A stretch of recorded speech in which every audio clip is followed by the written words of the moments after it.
মাহফিলের মধ্যে সে বসে করুন। হুজুরকে উনার মহামূল্যবান তাকরীর পেশ করার জন্য মাহফিল ইন্তেজামিয়া কমিটির পক্ষ থেকে সবিনয় অনুরোধ করছি।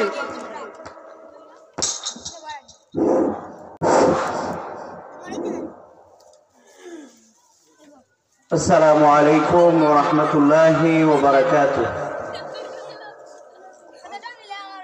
إن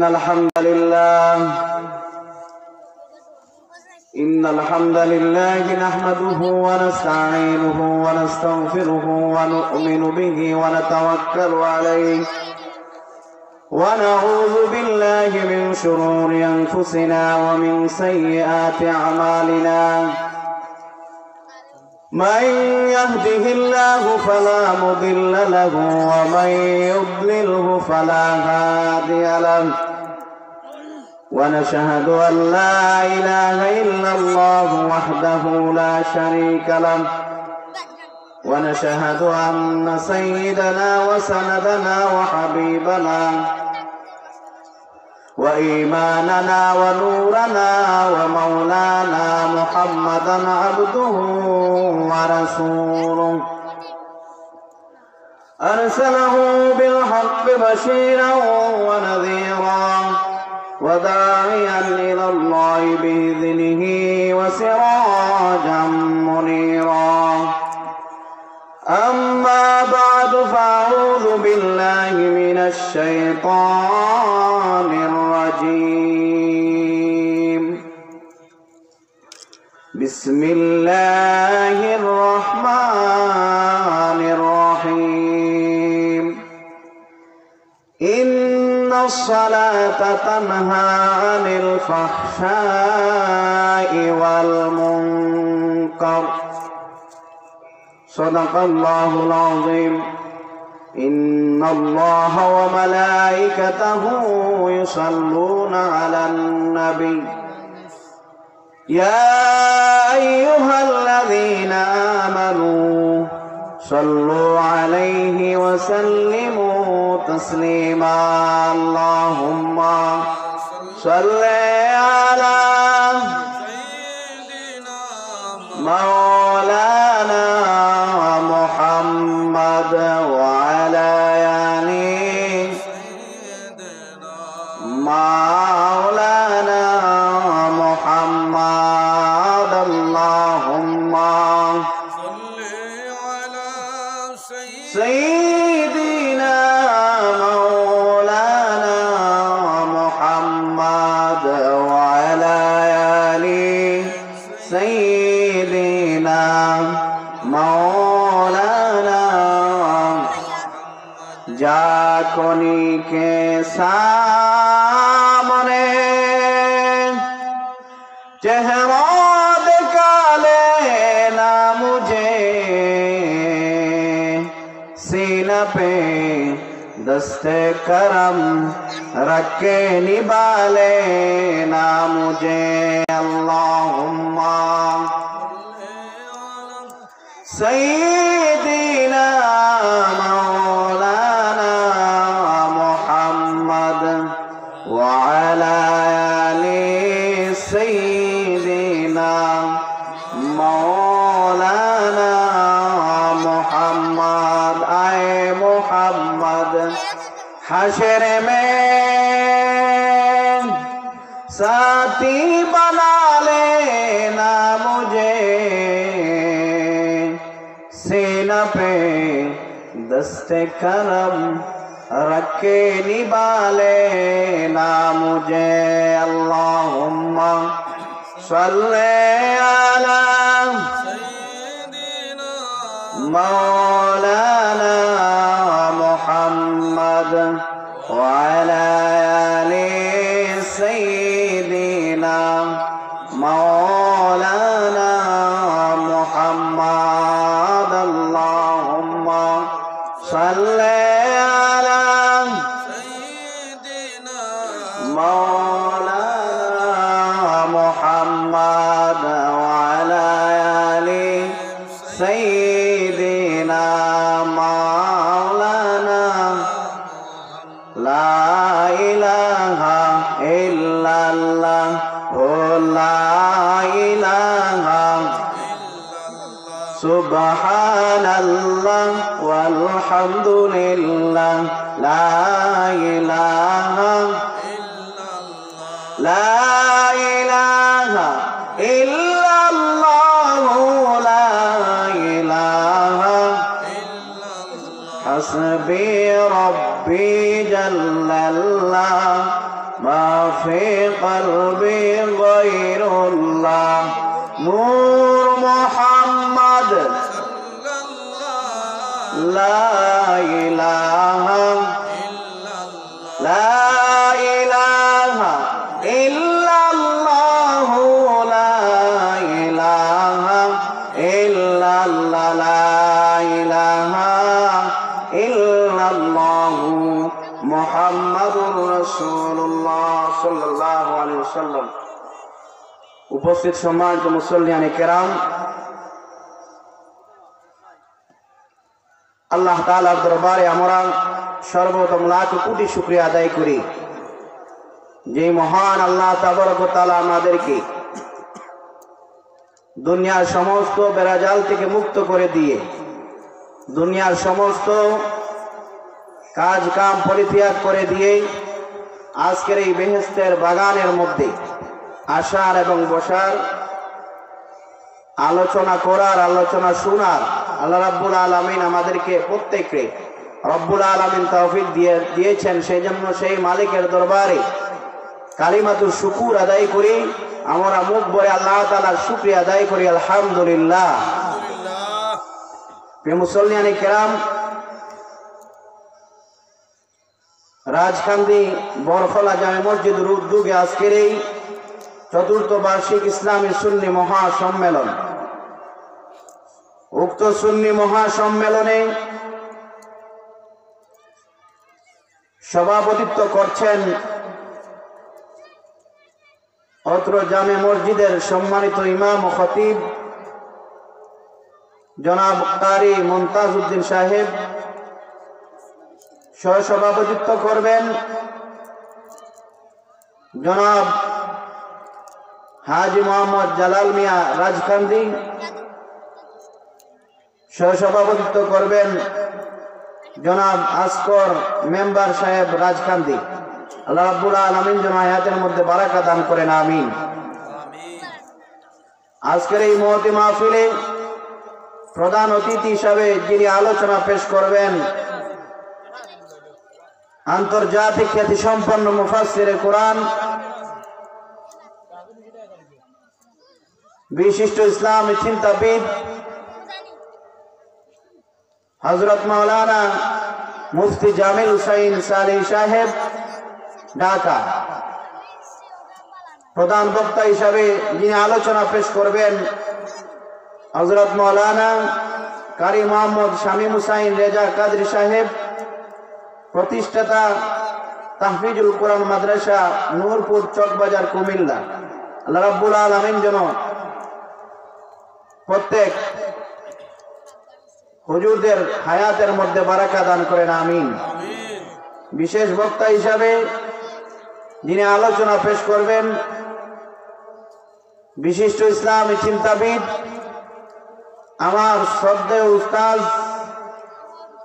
হযরত মাওলানা শামসুল হক সাহেব, সুবান নাজির হাসান ইসলামিয়া দাখিল মাদ্রাসা চিতলিয়া। আলোচনা পেশ করবেন হযরত মাওলানা শাহসুল সিকান্দর সাহেব, সুপার কালাসরা দাখিল মাদ্রাসা। আলোচনা পেশ করবেন হযরত মাওলানা কাজী জুবাইর আহমদ সাহেব। আলোচনা করে গেছেন আমার ছোট ভাই কারি সায়েম আহমদ সাহেব, ইমাম ও খতিব বাইতুল আমান জামে মসজিদ মৌলভী বাজার। আলোচনা করেছেন কারি কয়েসর আহমদ সাহেব, সানি ইমাম উত্তর চিতলিয়া জামে মসজিদ। আল্লাহ রাব্বুল আলামিন যেন সকলের হায়াতের মধ্যে বারাকা দান করেন, আমিন। কে মুসল্লিয়ানে কেরাম, আমাকে যে বিষয় দেওয়া হয়েছে সেটা হলো নামাজের গুরুত্ব।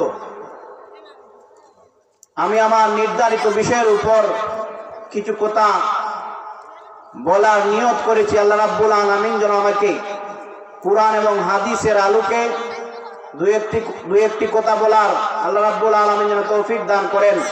আমি আল্লাহর কাছে তৌফিক চাচ্ছি। ওমা তৌফিক ইল্লা বিল্লাহ, আলাইহি তাওয়াক্কালতু ওয়া ইলাইহি উনীব। প্রিয় মুসলমানে কেরাম, আল্লাহ পাক রব্বুল আলামিন এই দুনিয়ার জমিনে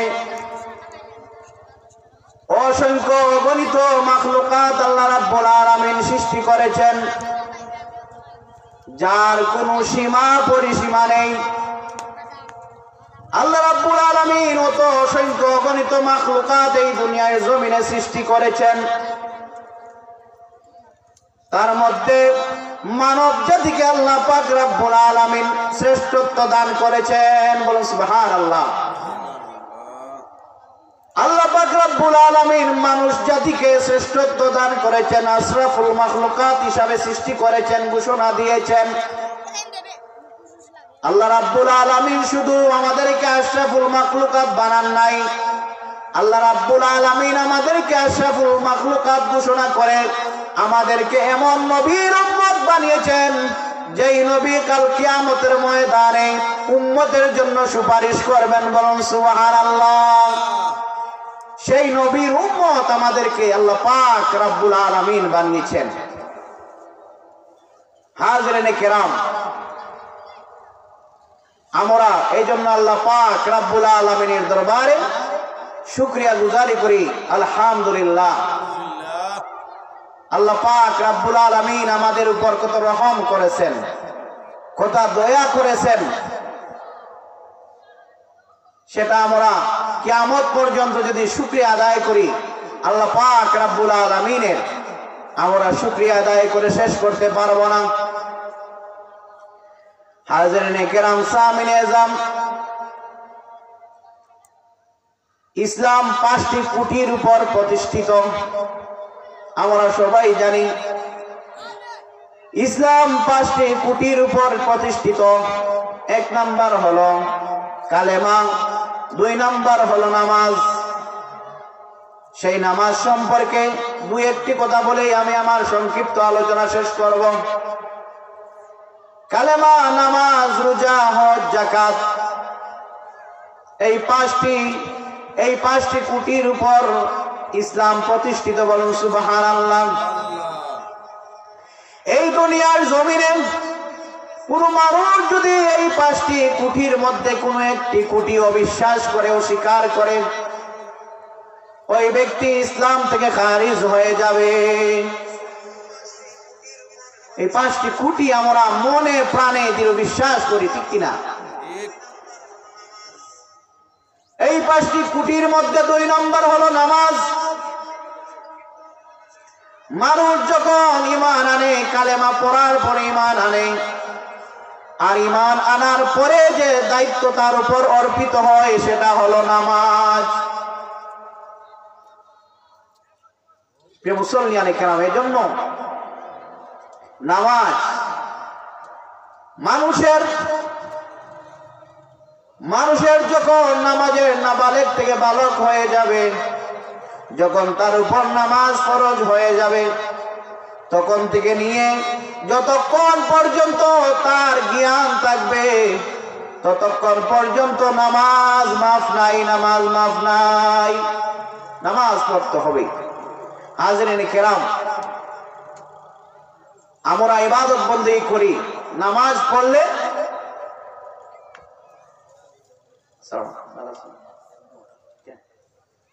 নামাজ পড়তে হলে পবিত্রতা অর্জন করতে হবে।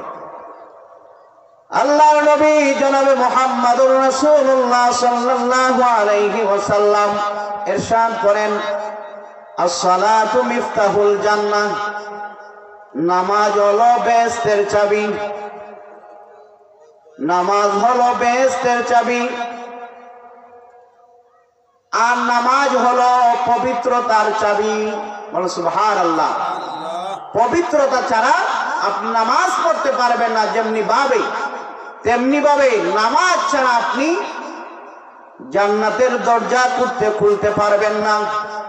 একটা আরেকটার সাথে অঙ্গাঅঙ্গি ভাবে জড়িত।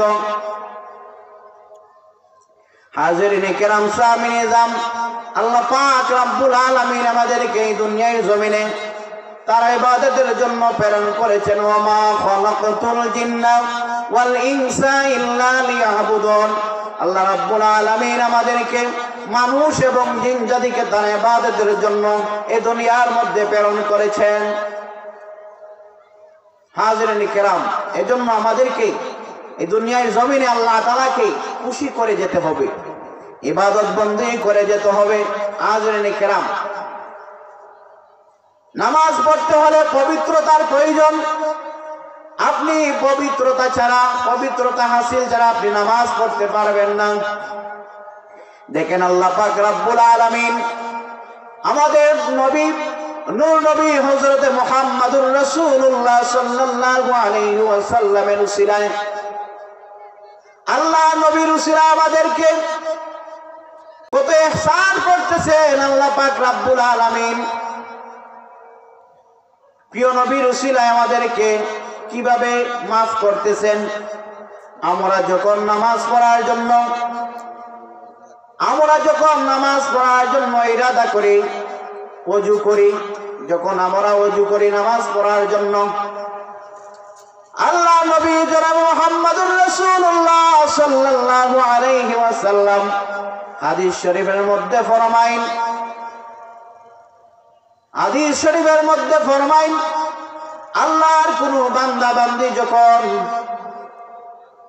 ওযু করে, যখন পবিত্রতা হাসিল করার জন্য ওযু করে, আল্লাহর নবী ফরমাইন আল্লাহর বান্দা যখন ওযু করে, যখন হাত ধৌত করে, আল্লাহ পাক রব্বুল আলামিন হাত ধৌত করার সময় ওযুর পানির সাথে তার সকল গুনাহ ঝরে পড়ে। বলুন সুবহানাল্লাহ। আল্লাহর বান্দা এবং বান্দি নামাজ পড়ে নাই, নামাজ পড়ার জন্য ওযু করতেছে, পবিত্রতা হাসিল করতেছে, আল্লাহ পাক রব্বুল আলামিন তার বান্দা বান্দীদের গুনাহ জড়াইতেছেন। বলুন সুবহানাল্লাহ। শুধু তাই নয়, আল্লাহ নবী আরো ফরমাইন যখন বান্দা হাত ধৌত করে তখন হাতের গুনাহ ঝরে পড়ে, যখন মুখমণ্ডল ধৌত করে তখন মুখের গুনাহ আল্লাহ রাব্বুল আলামিন এই ওযুর পানির সাথে জড়িয়ে দেন। বলুন সুবহানাল্লাহ। যখন আল্লাহর কোন বান্দা বান্দি পা ধৌত করে তখন পায়ের যত গুনাহ আছে আল্লাহ রাব্বুল আলামিন গুনাহ সমূহ মাফ করে দেন, ওযুর পানির সাথে গুনাহ জড়িয়ে দেন। বলুন সুবহানাল্লাহ। আল্লাহর বান্দা বান্দি যখন মাথা মাসাই করে তখন কান দিয়ে যত গুনাহ হয়েছে আল্লাহ রাব্বুল আলামিন ওই মাথা মাসাই করার কারণে কানের গুনাহ আল্লাহ রাব্বুল আলামিন জড়িয়ে দেন। বল সুবহানাল্লাহ। প্রিয় মুসল্লিয়ানে কেরাম, দেখেন আল্লাহর বান্দা এবং বান্দি নামাজ পড়ে নাই, মাত্র ওযু করতেছে, আল্লাহ পাক রব্বুল আলামিন কি করতেছেন? গুনাহ জড়াইতেছেন। বলুন সুবহানাল্লাহ। শুধু তাই নয়, আল্লাহ নবী জনাব মুহাম্মদুর রাসূলুল্লাহ সাল্লাল্লাহু আলাইহি ওয়াসাল্লাম ইরশাদ করেন, সাহাবায়ে কেরামদেরকে বললেন, ও আমার সাহাবায়ে কেরামরা, আমি কি তোমাদেরকে এমন একটি আমলের কথা শিক্ষা দিব না যে আমল করলে তোমাদের গুনাহ সমূহ নিশ্চিহ্ন হয়ে যায়? বলুন সুবহানাল্লাহ। সাহাবায়ে কেরামরা আরজ করলেন, ইয়া রাসূলুল্লাহ, ইয়া হাবিবাল্লাহ, ইয়া রাসূলুল্লাহ, ইয়া হাবিবাল্লাহ, আমাদেরকে এমন একটি আমল আপনি শিক্ষা দেন। জি হ্যাঁ, আপনি আমাদেরকে আমলটি শিক্ষা দেন। আল্লাহর নবী জনাবে মুহাম্মদুর রাসূলুল্লাহ সাল্লাল্লাহু আলাইহি ওয়াসাল্লাম সাহাবায়ে কেরামদেরকে বললেন, ও আমার সাহাবায়ে কেরামরা, তোমরা এই আমলের মধ্যে প্রথম আমল হলো, আমার সাহাবায়ে কেরামরা, কষ্ট সত্য হলেও তোমরা কি করো? ওযুর অঙ্গ প্রত্যঙ্গে তোমরা পানি প্রবাহিত করো। বলুন সুবহানাল্লাহ। যদি কষ্ট হয় তখন তোমরা কি করো?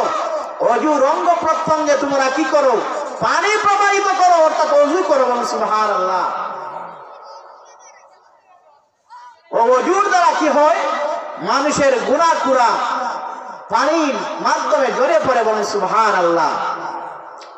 আল্লাহ নবী আরো ফরমাইন, শুধু তাই নয়, আল্লাহ নবী আরো ফরমাইন 2 নম্বর আমল হলো তোমরা কি করো?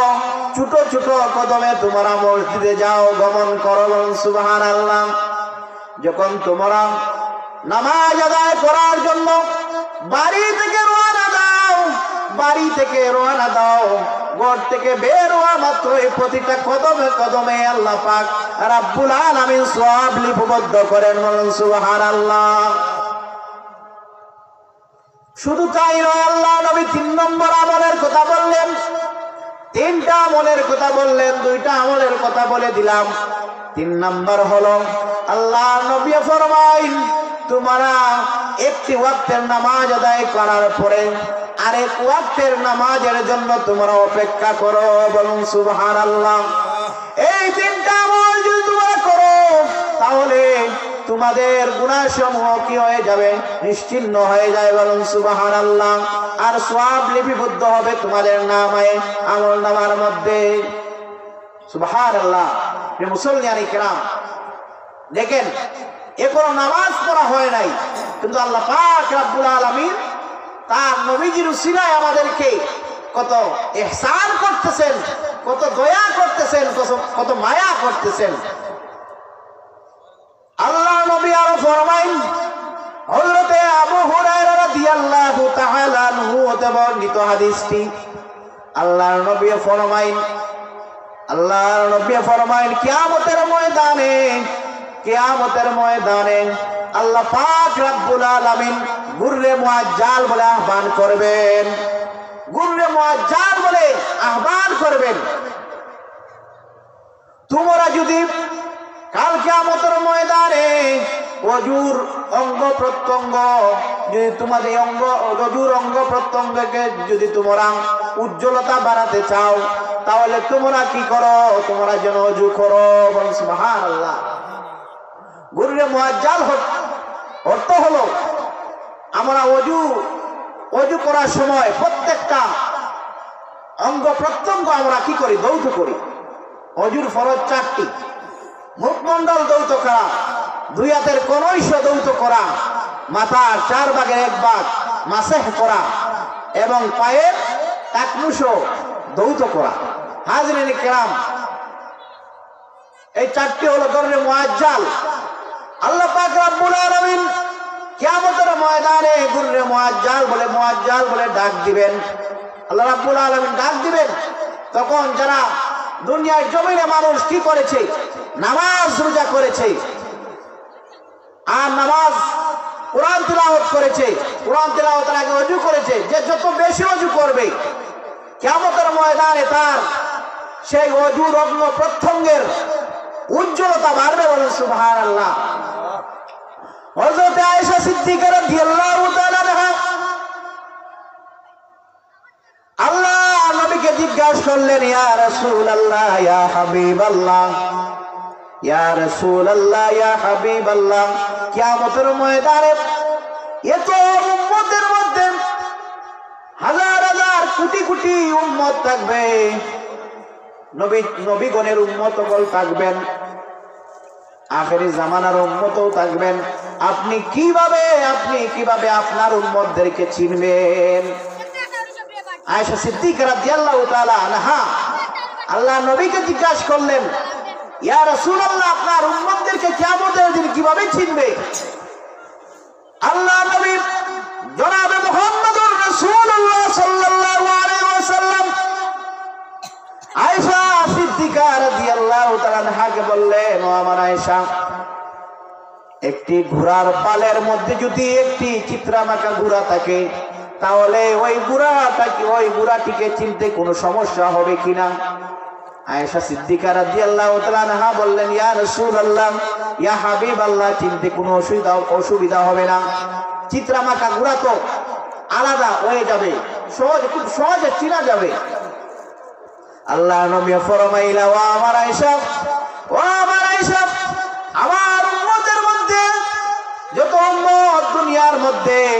বেশি বেশি ওযু করেছে, কিয়ামতের ময়দানে তাদের অঙ্গ প্রত্যঙ্গ কি হবে? চমকাতে থাকবে, নূরে চমকাতে থাকবে, ঝলমল করতে থাকবে। তখন আমি আমার উম্মতদেরকে এই অজুর অঙ্গ প্রত্যঙ্গ যখন ঝলমল করবে, তখন আমি বুঝতে পারবো এরা হলো আমার উম্মত। সুবহানাল্লাহ। প্রিয় মুসল্লিয়ানে কেরাম, এইভাবে আল্লাহ নবী যেন মুহাম্মদুর রাসূলুল্লাহ সাল্লাল্লাহু আলাইহি ওয়াসাল্লাম তার উম্মতদেরকে চিনবেন। বলুন সুবহানাল্লাহ। এজন্য আল্লাহ নবী বলেছেন, কষ্ট সত্য হলেও তোমরা কি করো? অজুর অঙ্গ প্রত্যঙ্গে তোমরা পানি প্রবাহিত করো, অর্থাৎ অজু করো। হাজিরিন কেরাম, বর্তমান হলো শীতের মৌসুম, যখন ফজরের নামাজের জন্য আমরা প্রস্তুতি নেই, যা প্রকৃত নামাজি তাদের জন্য তো কিছুই না। প্রিয় মুসল্লিয়ানে কেরাম, ফজরের সময় কনকনে শীতে যখন আমরা অজু করি খুব কষ্ট লাগে। ঠান্ডা পানির মধ্যে হাত দিলে খুব কষ্ট লাগে। প্রিয় মুসল্লিয়ানে কেরাম, তখন আমরা যদি এই কষ্টকে কষ্ট মনে না করে যদি আমরা অজু করি, এই অজুর মাধ্যমে কাল কিয়ামতের ময়দানে আমাদের অঙ্গ প্রত্যঙ্গ অজুর অঙ্গ প্রত্যঙ্গে নূরে ঝলমল করতে থাকবে। বলুন সুবহানাল্লাহ। এজন্য বেশি বেশি করে আমরা কি করব? অজু করব। হাজিরিন কেরাম, এখন আসেন নামাজ। আমরা কি করতে হবে? আমরা পবিত্রতা অর্জন করেছি, নামাজ পড়তে হবে। আল্লাহ নবী ফরমান, যে ব্যক্তি নামাজের হেফাজত করলো,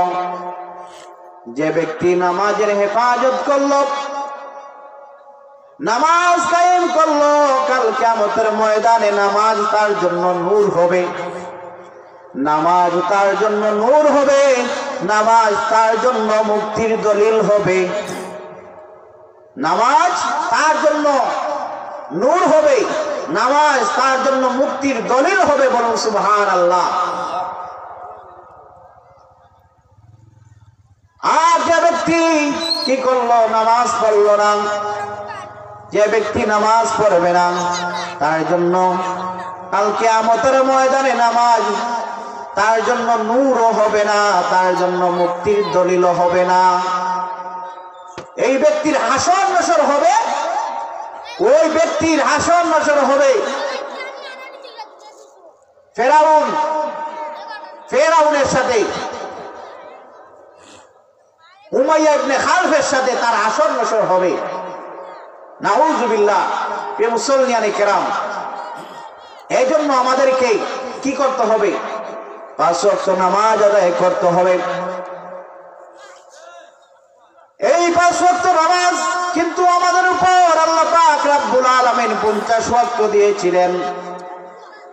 আল্লাহ পাক রব্বুল আলামিন যখন আমাদের নবী নূর নবী মায়ার নবী হযরত মুহাম্মদুর রাসূলুল্লাহ সাল্লাল্লাহু আলাইহি ওয়াসাল্লামকে যখন মেরাজে নিয়েছিলেন, যখন আল্লাহ নবী আল্লাহর সাথে সাক্ষাৎ করার জন্য মেরাজে গিয়েছিলেন, তখন আল্লাহ পাক রব্বুল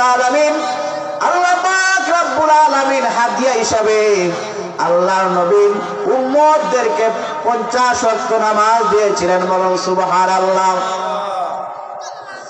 আল্লাহ নবী পর্যায়ক্রমে আল্লাহর কাছ থেকে 50 ওয়াক্ত থেকে কমিয়ে 5 ওয়াক্ত নামাজ এনেছেন। বলুন সুবহানাল্লাহ। এখন তো আমরা 5 ওয়াক্ত নামাজও ঠিক মতো পড়তে পারি না। আমাদের সমাজের মধ্যে এক শ্রেণীর মানুষ পাওয়া যায় সাপ্তাহিক নামাজি, এক শ্রেণীর মানুষ পাওয়া যায় শুভে বরাতের নামাজি, আরেক শ্রেণীর নামাজি পাওয়া যায় ঈদের নামাজি। ঠিক কিনা? হাজিরিনে কেরাম, কিন্তু আমাদের উপর যদি সেই 50 ওয়াক্ত নামাজ থাকতো, তাহলে আমাদের অবস্থা কি হতো? হাজিরিনে কেরাম, সাহাবায়ে-ইজরাম রাব্বুল আলামিন আমাদের উপর 50 ওয়াক্ত নামাজ ফরজ করে দিয়েছিলেন। আল্লাহর নবী জনাব মুহাম্মদুর রাসূলুল্লাহ সাল্লাল্লাহু আলাইহি ওয়াসাল্লাম আমাদের জন্য আল্লাহর কাছ থেকে কমিয়ে কমিয়ে কয় ওয়াক্ত আনলেন? 5 ওয়াক্ত আনলেন। কয় ওয়াক্ত আনলেন? 5 ওয়াক্ত আনলেন। কিন্তু সওয়াব কি কমবে? সওয়াব কমবে না। আল্লাহ পাক রব্বুল আলামিন বলেন, ও আমার হাবিব, ও আমার বন্ধু, আমি তোমার কথার কারণে 50 ওয়াক্ত থেকে 5 ওয়াক্ত নামাজ তোমার উম্মতদেরকে দিলাম। কিন্তু যদি কোনো আল্লাহর কোন বান্দা বান্দি যদি 5 ওয়াক্ত নামাজ সঠিকভাবে দৃঢ়ভাবে 5 ওয়াক্ত নামাজ আদায় করেন, আমি আল্লাহ পাক রব্বুল আলামিন ওই বান্দা বান্দির নামায়ে আমল নামার মধ্যে 50 ওয়াক্ত নামাজের সওয়াব দান করব। বলুন সুবহানাল্লাহ। আল্লাহ রাব্বুল আলামিন 50 ওয়াক্ত নামাজের সওয়াব দান করবেন। হাজিরিন, এজন্য আমাদেরকে আমাদের সময়টাকে কাজে লাগাতে হবে। আপনি আমি এই দুনিয়ার মধ্যে কয়দিন থাকবো কেউ বলতে পারবে না। আমরা আমাদের সমাজের মধ্যে অনেক সময় দেখি মায়ের পেটের মধ্যে শিশু মারা গেছে। অনেক সময় আমরা দেখি 7 বছর বয়সী 8 বছর বয়সী শিশু বাচ্চা মারা গেছে। আমরা অনেক সময় দেখি 80 বছর 70 বছর 100 বছর হওয়ার পরেও মানুষ মারা যায়। মারা যাওয়ার কোন সিরিয়াল নাই। আসার সিরিয়াল আছে কিন্তু যাওয়ার সিরিয়াল নেই। হাজরিনে কেরাম, সামিনে জাম, এজন্য আমার হায়াতের জিন্দেগি যতদিনই থাকবে ততদিনই যেন নামাজ, অন্তত নামাজটাকে আমরা সঠিক সময়ে নামাজ যেন পড়তে পারি। হাজরিনে কেরাম, সামিনে জাম, হযরত আবু হুরায়রা রাদিয়াল্লাহু তাআলা আনহু হতে বর্ণিত, আল্লাহ নবী ফরমায়, ও আমার সাহাবায়ে কেরাম,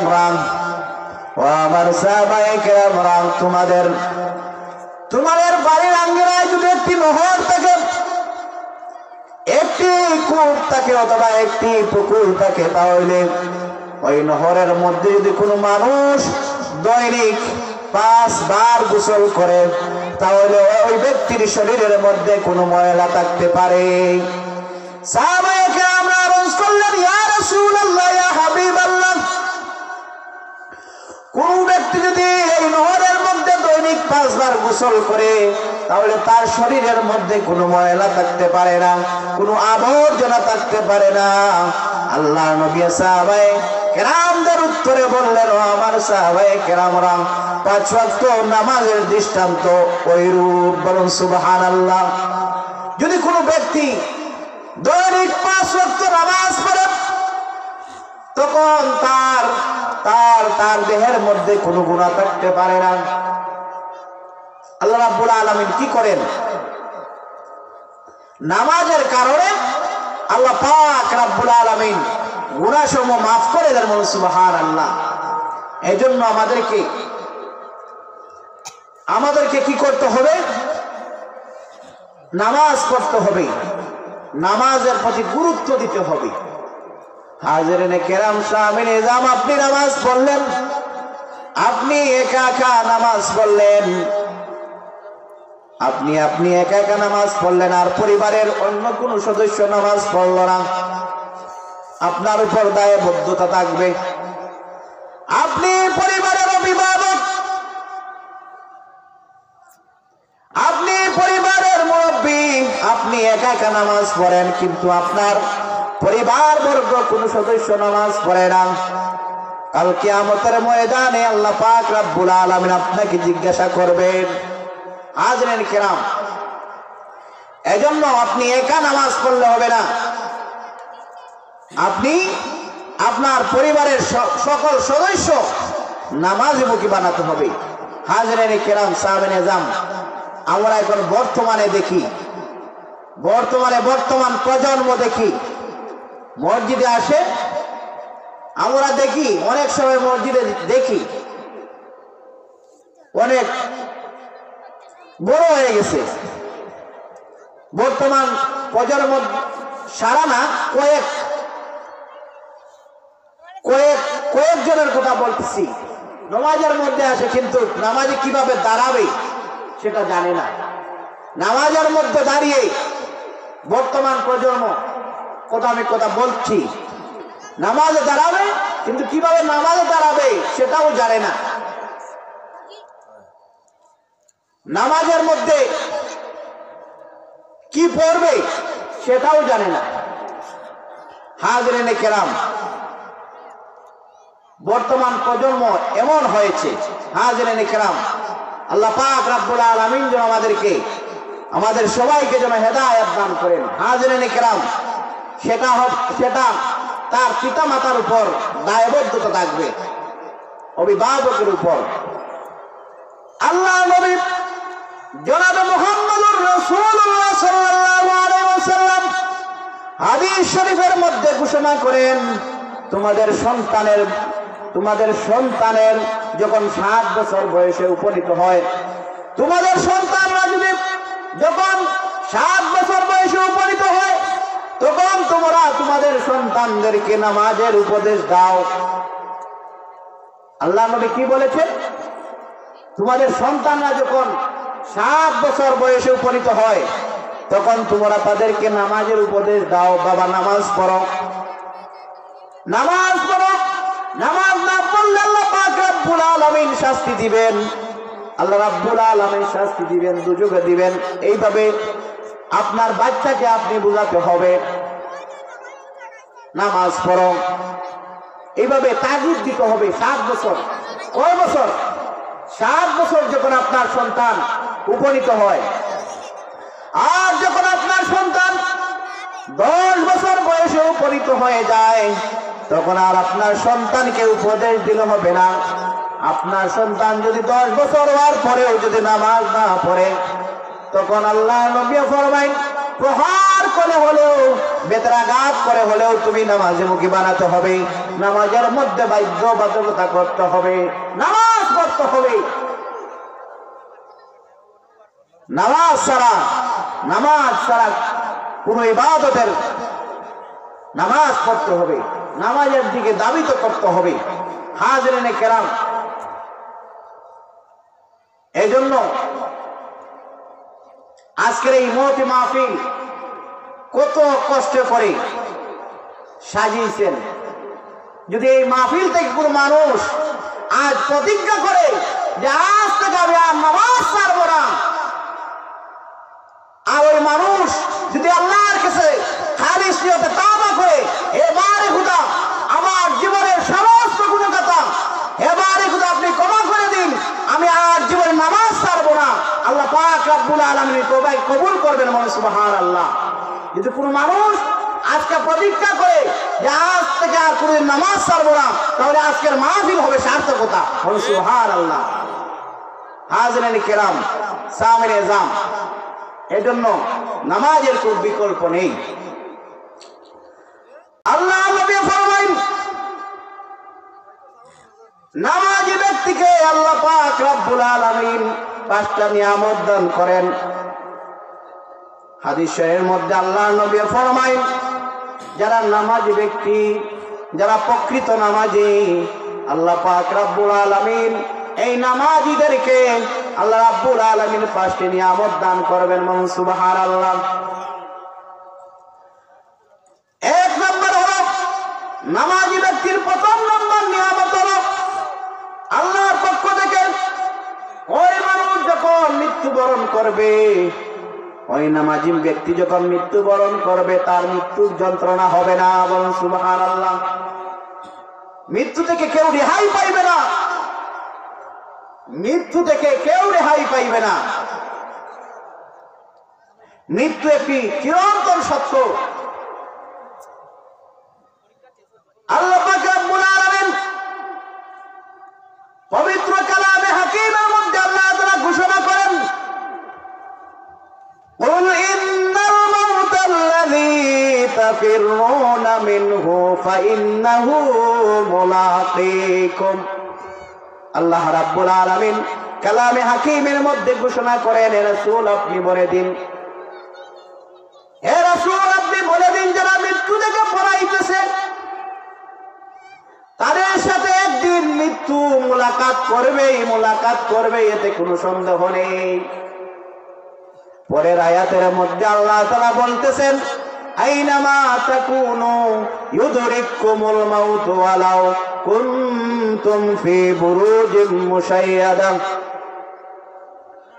কোন মানুষ যদি মৃত্যু থেকে বাঁচার জন্য দূর দূর কেল্লার ভিতরেও যদি অবস্থান করেন, সুদুর্গ কেল্লার ভিতরেও যদি অবস্থান করে, অর্থাৎ মানুষ যদি মৃত্যু থেকে বাঁচার জন্য সিঁড়ি লাগাইয়া যদি সপ্তম আকাশ পর্যন্ত যদি উঠে যায় মৃত্যু থেকে বাঁচার জন্য, আল্লাহ বলেন না না না, সময় হলে সেখান থেকে আজরাইল আলাইহিস সালাম তোমাকে গ্রাস করবে। বলুন সুবহানাল্লাহ।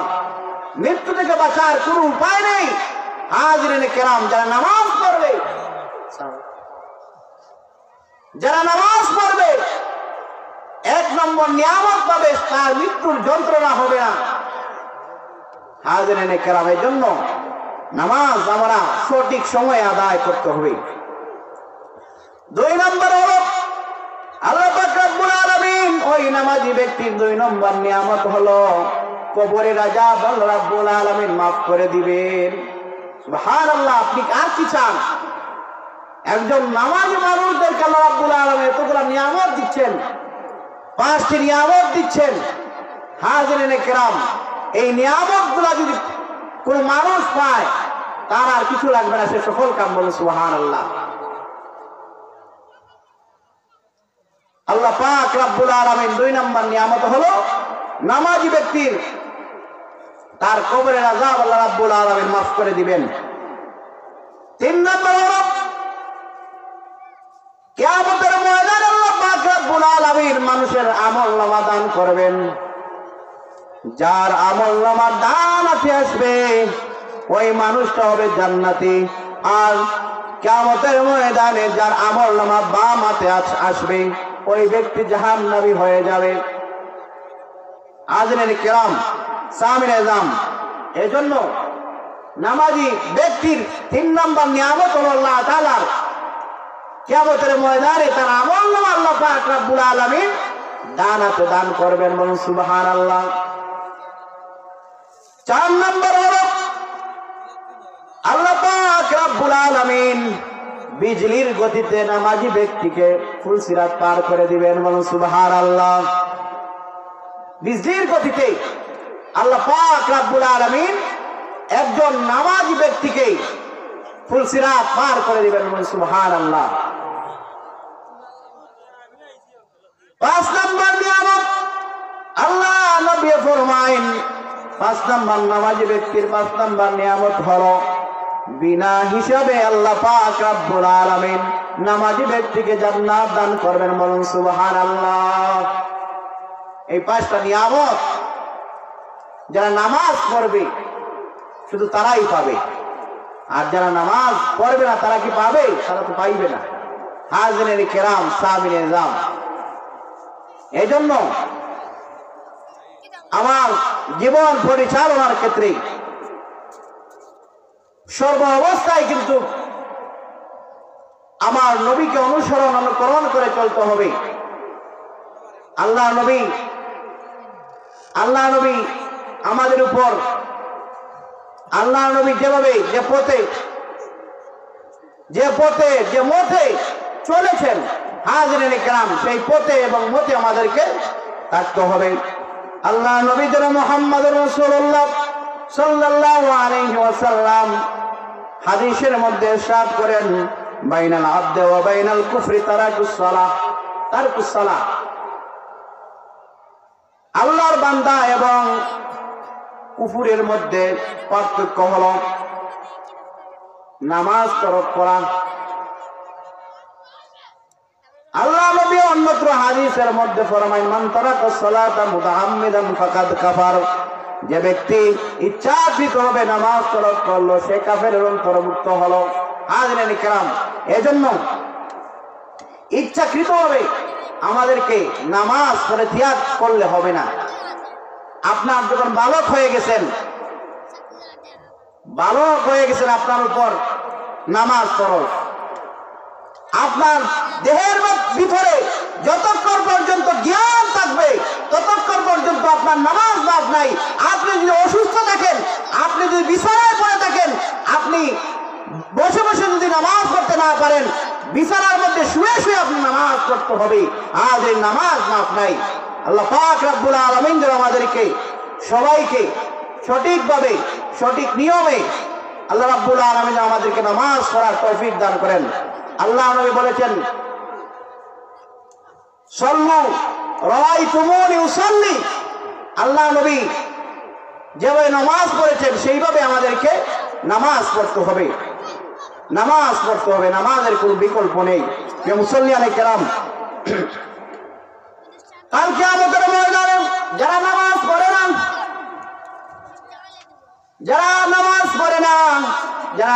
পড়ে না কাল কিয়ামতের ময়দানে আল্লাহ পাক রব্বুল আলামিন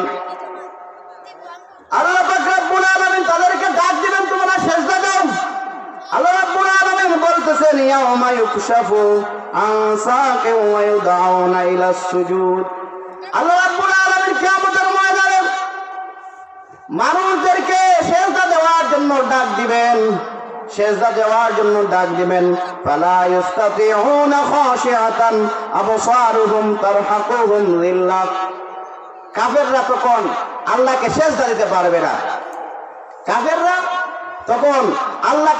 দিতে পারবে না। হাজরিনে কেরাম, সামিনে জাম, আল্লাহ রাব্বুল আলামিন বলতেছেন, ওয়াকাদ কানু ইউদাউনা ইলা সুজুদি ওয়া হুম সালিমুন। কাফেররা তখন কিয়ামতের ময়দানে আল্লাহকে সিজদা দিতে পারবে না, তারা ডাক্কা হয়ে থাকবে। কিন্তু যারা দুনিয়ার জমিনে আল্লাহকে সিজদা দিয়েছে তারাই আল্লাহকে সিজদা দিতে পারবে। হাজরিনে কেরাম, সামিনে জাম, আল্লাহ পাক রব্বুল আলামিন বেনামাজিকে জাহান্নামের মধ্যে দাখিল করবেন। কুরআন শরীফের মধ্যে আল্লাহ তাআলা বলতেছেন, মা সালাকাকুম ফি সাকার। আল্লাহ পাক রব্বুল আলামিন যাদেরকে জাহান্নামে দিবেন, জান্নাতীরা দেখে দেখে বলবে, হে জাহান্নামীরা, তোমরা কিসের জন্য জাহান্নামে আসলা? তোমরা দুনিয়ার থাকতে কি কাজ করেছিলে? তখন জাহান্নামীরা উত্তর দিবে, ক্বালু লাম নাকু মিনাল মুসাল্লিন। তখন তারা বলবে, আমরা দুনিয়ায় থাকতে মুসল্লি ছিলাম না, আমরা দুনিয়া থাকাকালীন নামাজ পড়ি নাই, এজন্য আল্লাহ পাক রব্বুল আলামিন আমাকে জাহান্নামে দিয়েছেন। হাজরিনে কেরাম, এজন্য এই দুনিয়ার থাকতে আমাদেরকে মুসল্লি হতে হবে। লোক দেখানো মুসল্লি নয়, আল্লাহকে দেখানোর জন্য মুসল্লি, নামাজি বান্দা হতে হবে। হাজরিনে কেরাম, আল্লাহ পাক রব্বুল আলামিন আমাদেরকে সবাইকে সঠিক মতে 5 ওয়াক্ত নামাজ আদায় করার তৌফিক দান করেন। আল্লাহ রাব্বুল আলামিন যেন আমাদেরকে 5 ওয়াক্ত নামাজ পিতামাতার খেদমত করাল। আল্লাহ রাব্বুল আলামিন আমাদেরকে সবাইকে যেন তৌফিক দান করেন। সকলে পড়ুন আমিন। আল্লাহ একটু দরুদ পড়ে, আল্লাহুম্মা সাল্লি আলা সাইয়্যিদিনা মাওলানা মুহাম্মদ ওয়া আলা আলি সাইয়্যিদিনা মাওলানা মুহাম্মদ। সম্মানিত মুসল্লিয়ানে কেরাম, এশার নামাজের সময় সন্নিকটে। আল্লাহ পাক রব্বুল আলামিন যেন আমাদেরকে যা আলোচনা করেছি আমি সবাইকে আমল করার তৌফিক দান করেন। আজকের এই মহতি মাহফিলে আমাকে যারা কথা বলার সুযোগ করে দিলেন, আল্লাহ রাব্বুল আলামিন যেন তাদেরকে দুনিয়া আখিরাতে জাযা দান করেন। সকলে বলুন আমিন। ওয়া আখিরু দাওয়ানা আলহামদুলিল্লাহি রাব্বিল আলামিন। আল্লাহুম্মা আমিন। ربنا ظلمنا أنفسنا وإن لم تغفر لنا وترحمنا لنكونن من الخاسرين. ربنا هب لنا من أزواجنا وذرياتنا قرة أعين واجعلنا للمتقين إماما. اللهم بارك لنا في رجب وشعبان وبلغنا رمضان. رب العالمين পরওয়ারদিগার আলম আয় আল্লাহ তুমি আমরা জীবনের সমস্ত গুনাহগাতা মাফ করো ইয়া আল্লাহ রব্বুল আলামিন। আয় আল্লাহ ইয়া আরহামার রাহিমিন, আজকের এই রব্বুল আলামিন মাহফিলটা তুমি কবুল আর মঞ্জুর ফরমাও ইয়া আল্লাহ রব্বুল আলামিন। এই মাহফিল উসিলায় তুমি আমরা জীবনের সমস্ত গুনাহগাতা মাফ ফরমাও ইয়া আল্লাহ রব্বুল আলামিন। আয় আল্লাহ ইয়া আরহামার রাহিমিন, আয় আল্লাহ তুমি আমরারে মাফ করো, আমরার মাই বাপরে মাফ করো ইয়া আল্লাহ, আমরার স্ত্রী পুত্র রব্বুল আলামিন তামাম রে মাফ করো ইয়া আল্লাহ, আমরার শ্বশুর শাশুড়ি মাফ ফরমাও রব্বুল আলামিন, আমরার মুর্দেগান হলো মাফ করো ইয়া আল্লাহ রব্বুল আলামিন। আয় আল্লাহ আমরা আমার ডানে বামে রব্বুল আলামিন, আমার নিকটাত্মীয়, আমার চাচা, আমার ভাই, আমার আরেক ভাই রব্বুল আলামিন উপস্থিত রব্বুল আলামিন প্রত্যেককে রব্বুল আলামিন মাফ করো ইয়া আল্লাহ রব্বুল আলামিন, তার হায়াতের মধ্যে বারাকা দান করো ইয়া আল্লাহ রব্বুল আলামিন। আমাদের মাতার ছায়া হিসাবে রব্বুল আলামিন তার এই দুনিয়াতে আরো জমিন আরো বহুদিন বাকি রাখিও ইয়া আল্লাহ রব্বুল আলামিন। আমরা মারা যাওয়ার পরে রব্বুল আলামিন এই জমিনে নেকি দিয়া ইয়াদ করনেওয়ালা একগুলো মানুষ তুমি কিয়ামত পর্যন্ত বাকি রাখিও ইয়া আল্লাহ রব্বুল আলামিন। সামনে রমজান মাস রব্বুল আলামিন, আয় আল্লাহ তুমি আমাদের এই শাবান মাসে রমজানের পূর্ণ প্রস্তুতি গ্রহণ করার তৌফিক আল্লাহ তুমি দান করিও ইয়া আল্লাহ রব্বিরহামহুমা কামা রব্বায়ানি সগীরা রব্বিরহামহুমা কামা রব্বায়ানি সগীরা রব্বুল আলামিন। দুয়ার সব যখন দয়াল নবীর খেদমত নিয়ে পৌঁছে দাও ইয়া আল্লাহ রব্বুল আলামিন। আমরা পীর ও মুর্শিদ শামসুল উলামা আল্লামা ফুলতুলি সাহেব কিবলা রাহমাতুল্লাহি তাআলা আলাইহির রয় পাকে দুয়ার সব নিয়ে পৌঁছে দাও রব্বুল আলামিন। আয় আল্লাহ কুল মুসলিমিন অকুল মুসলিমিন মুসলিমাতের রহে পাকে দুয়ার সব নিয়ে পৌঁছে দাও ইয়া আল্লাহ ربنا تقبل منا بحق لا إله إلا الله محمد رسول الله. السلام عليكم ورحمة الله.